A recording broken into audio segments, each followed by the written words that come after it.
at i-withdraw pa niya yung account niya sa atin. Gusto mo bang mangyari yun, Dad? Hindi siya alis dito hanggat hindi siya magaling. Dahil baka mamaya kung anong disgrasya na naman ang mangyari sa kanya, cargo ko siya. Panandalian lang ang pagtira ng mga yan dito. Anong relasyon mo? Nagtatrabaho po ako sa opisina niya. Naglilinis po ako doon. Sabi mo pwede talaga? May dumi ka.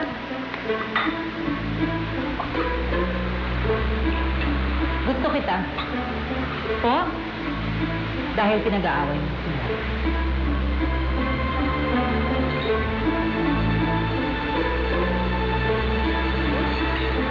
Dahan-dahan lang.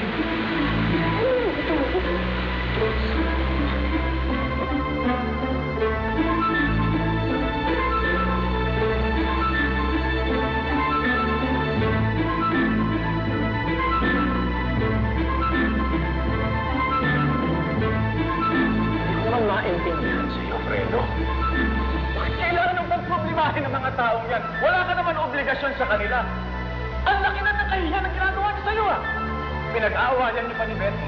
Si Betty may problema. Tapos ayusin mo siya! Ayusin ko si Isabel. Ayusin mo ang lahat ng ito, Fredo, ha? Fredo, hindi na ako natutuwa sa mga pinagagagawa mo ngayon, ha? Mas mabuti kung kasal kayo ni Betty.